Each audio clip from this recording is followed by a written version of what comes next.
WSO parents, and welcome to this How to Survive the Holidays video. This video will give you some tips and ideas from this upcoming winter break, whether you will be traveling or staying in Dubai. We will discuss tips and tricks when traveling abroad, enjoying family time, keeping a routine, fun activities and projects, and finally, how to limit your child's screen time.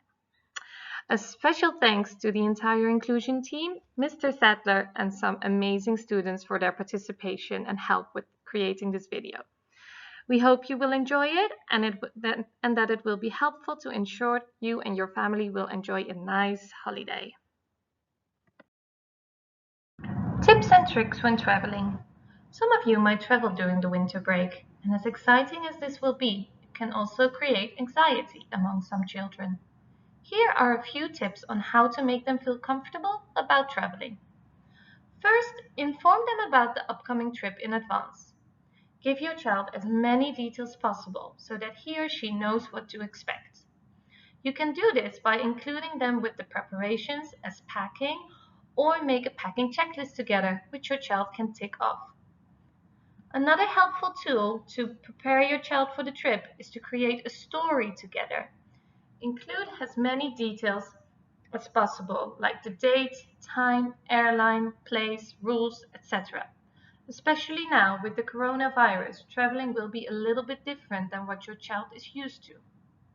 And the final useful tip is to make your child a weight bag or a busy bag. We all know how long it can be before you actually board the plane.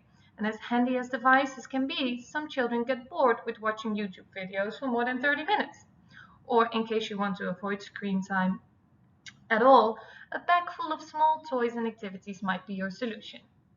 The following clip will show you an example of a travel story and how to use the weight bag.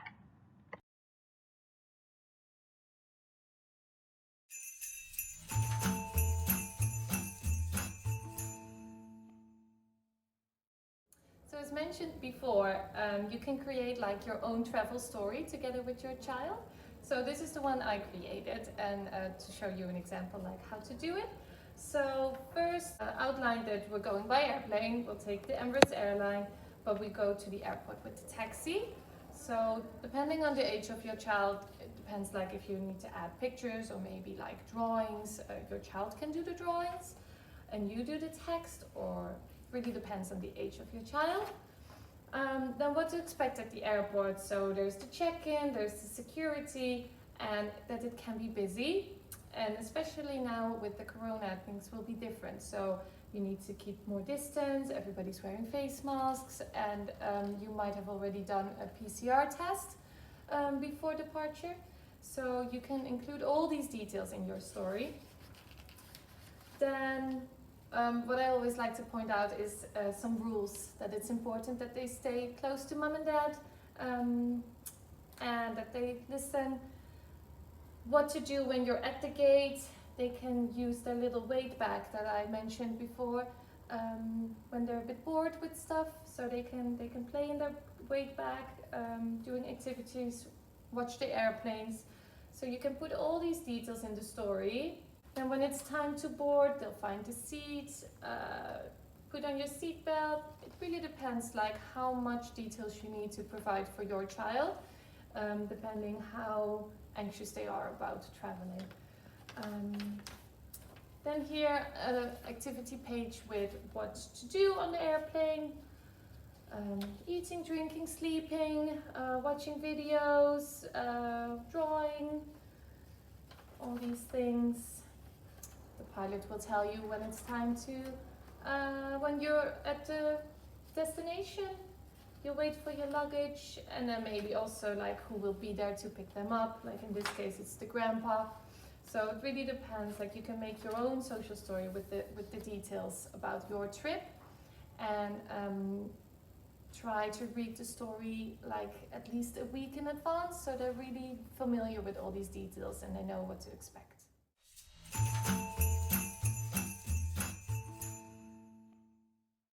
Hello! So as I mentioned, a weight bag can be very useful while you're traveling.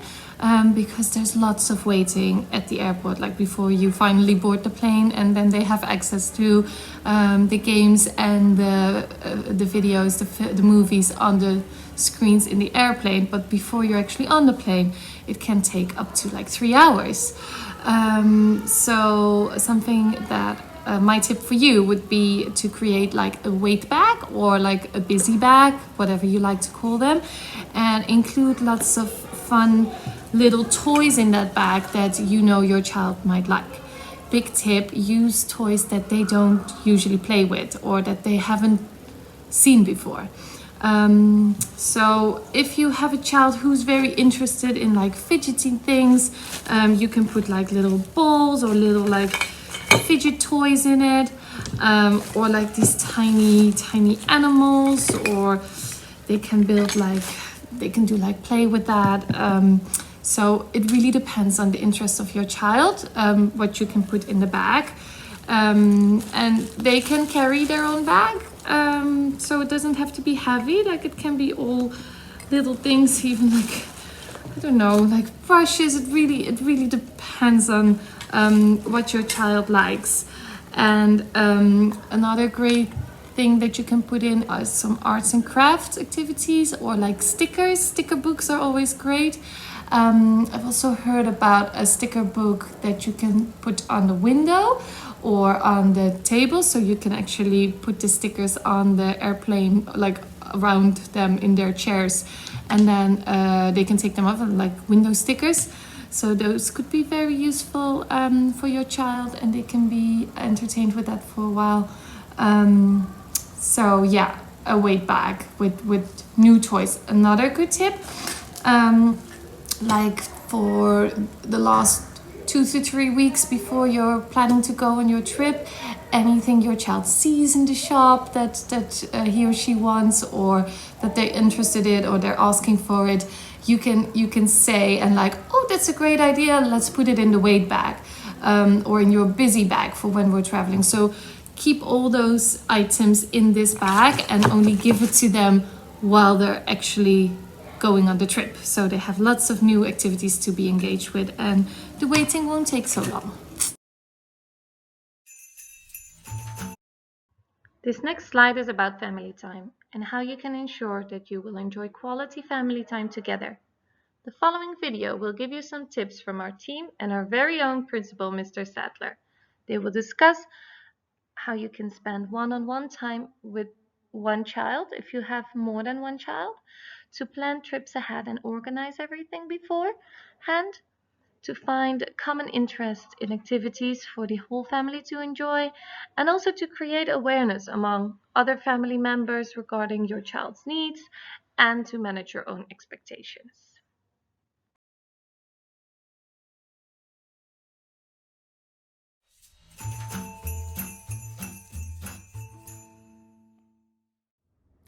Hello, Mr. Sadler here. Hopefully you know who I am by now. I am the principal of our primary school here at WSO.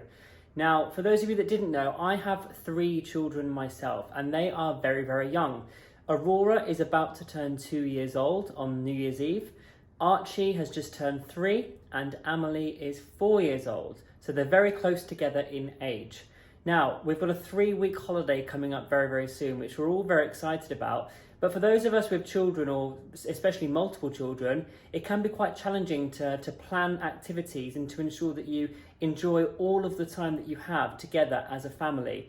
So if I was to give a couple of tips of advice, what I would say, especially for those with multiple children, and if you're lucky to have both parents that can be at home and not be working, I would say to try and sometimes divide the children so that you can have some excellent one-to-one time with them. For example, I might take Archie to the mall and just spend that time with him, whilst my wife, Mrs. Sadler, would be with Aurora and Amelie potentially at home. So we do tend to do that every now and then to make sure the children do get one-to-one time. The other thing I would suggest doing over the full 3 weeks is to forward plan. Now, sometimes there might be an element of let's just think about tomorrow or the next day. But what we tend to do is we tend to forward plan the whole time, and we'll spread out events or activities that we might be doing. So say, for example, we're going to go to the beach on the Sunday of the first week of the holidays. We then might go to the mall 2 or 3 days later, and the days in between, we'll just spend the time at home or in the garden. So there's always something coming up soon that the children will be able to look forward to. So that's my 2 bits of advice. Let me show you. That's my 3 little children there, Aurora, Archie and Amelie. I hope everyone has a fantastic holiday, and hopefully this video is going to help lots of people with surviving the holidays but enjoying it to the most that you possibly can. Take care. Bye-bye.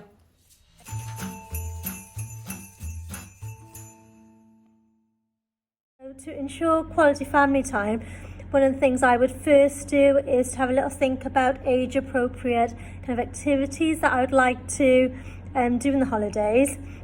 And once I've done that, I kind of plan which days I would like to do those activities and really think in advance. Okay, what is it that I would need? Whether I need to do an online booking beforehand, whether I need someone for some sort of support in terms of getting to that place. So I have everything prepared the night before. If it's going to be a long day out, I make sure that we've got enough snacks. I make sure that the bag has got lots of little activities for them to do and toys to play with, either for during the journey or whilst we're there, while we're eating or having a little bit of downtime. So one of the places I have planned to go during the holidays this winter break is to go to the safari in Dubai.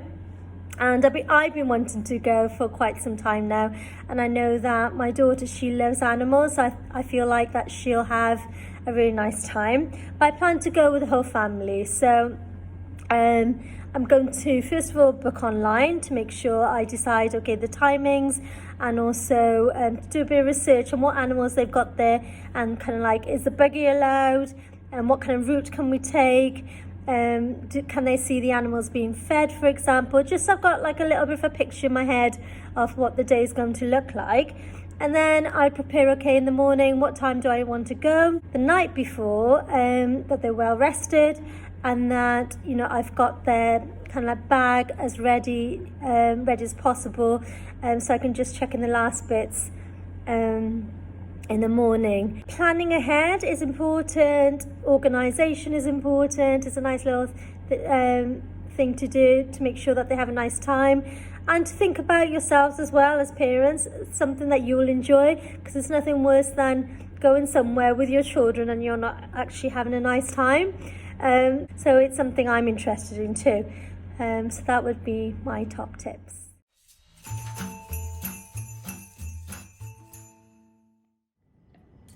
Hi, I'm Miss Reese, and I'm here to give you my top tips for surviving the holidays.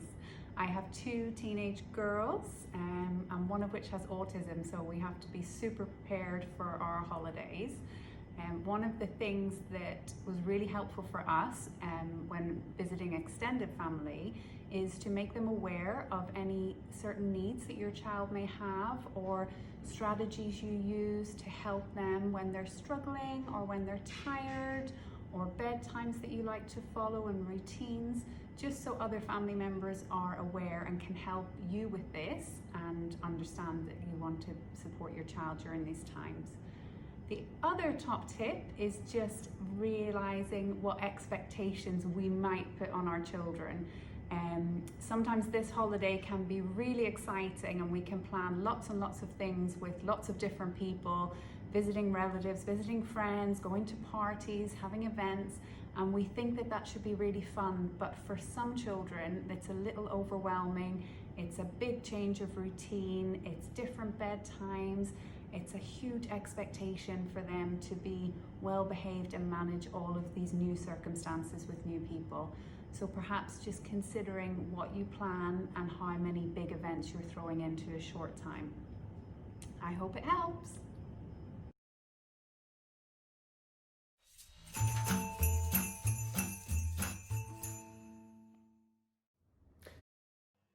Routine and schedule. Without school, keeping a routine can be difficult. And as some children will do fine without a daily routine, others really depend on having their day structured for them. So depending on your child, decide how you want to establish a daily routine during the holidays. For starters, you can make a calendar together as a family by choosing activities together and deciding on which day you want to do what. Apart from activities, you can even break up the day in a morning, afternoon, and evening schedule. Especially for those parents who will work during the winter break, it can be useful to plan your child's day beforehand and discuss this with the person who is looking after your child. Also, make sure to include your child in the daily plan so that he or she knows what to expect, and this can also stop your child from asking what they are going to do on what day. Try to create a balance, and when you know you are going to visit family and that the day can be long for your child, allow them to take a nap or a sleep in and have a more relaxing day. In the next video, we will show you 2 examples of how you can plan your activities during the winter break as a family.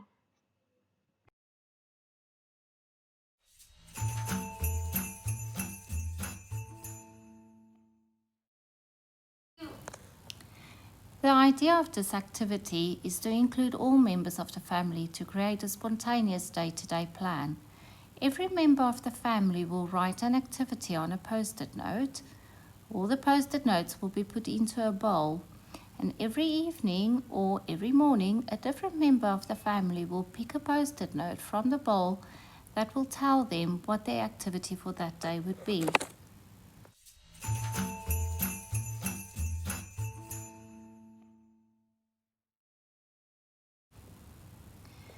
The idea of the calendar is once again to include all members of the family in creating a more structured plan for the break. Everyone can still write their activities on a post-it note, but instead of a spur-of-the-moment decision, these activities can be planned in advance. Try to keep a balance between indoor and outdoor activities. The benefit of the calendar is to plan ahead. It reduces anxiety of not knowing what comes next, and it gives members of the family something to look forward to. Keep in mind, if unexpected changes occur, take the time to alter the calendar accordingly and talk it through with your children.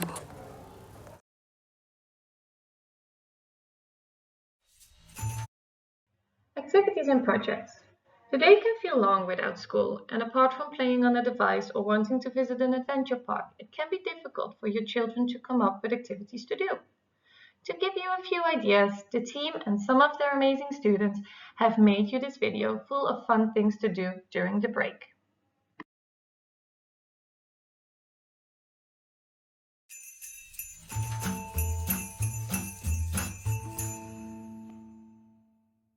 Here are some more fun learning activities you can try in the holidays.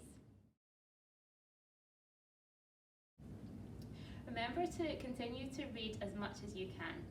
Why not start a routine of reading daily bedtime stories? You can try changing the ending to traditional tales. Or try building a reading fort using sheets and furniture in the living room. You can bring in some books and torches and read in your fort.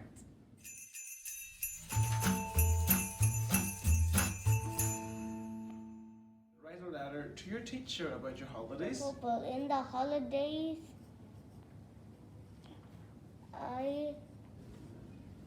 You can keep a diary entry of your holidays. on my winter break, when I was walking, I saw someone in a red suit.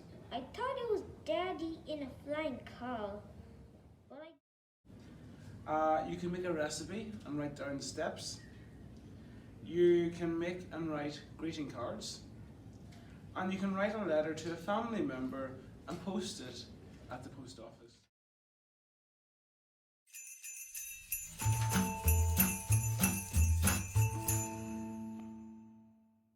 You could create a tally chart of family members' favourite foods. You can make 3D shapes from cocktail sticks and marshmallows and count the sides and the corners. You could make paper airplanes and show us how they fly. And you can climb the stairs 2 at a time counting in twos at the same time.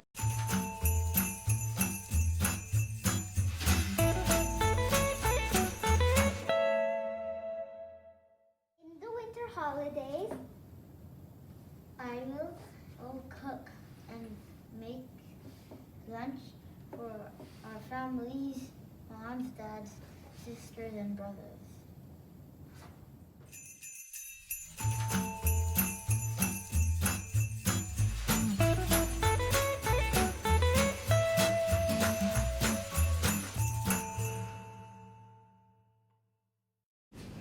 You can make your own skipping rope game, or you can learn how to say hello in different languages. Put an egg in vinegar, what happens? Or design your own science experiment. Design and plant your own balcony garden. You can make puppets from your old socks.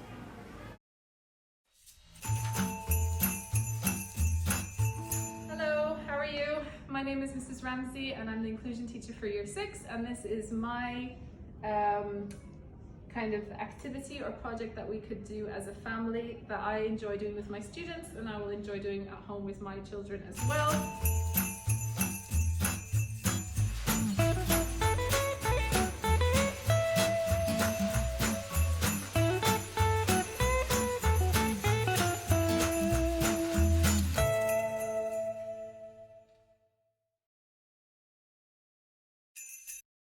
Screen time. Hopefully the previous video has given you and your children some ideas of activities to do that don't involve a screen.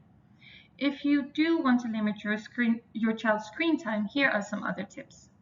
First of all, and this might be the most challenging of all, is that it starts with you as a parent. You have to set the example. If you are on your phone a lot, try to limit your own screen time as much as possible and avoid being on your phone in front of your children. Another tip is to create screen time rules together with your child. Involving your child is very important, and also explain to him or her why screen time has to be limited. So set the screen time for a certain amount of time or a time of the day. When you do allow screen time on an iPad, for instance, try to make it as functional as possible. Your child can maybe make a video project or do educational apps on the device.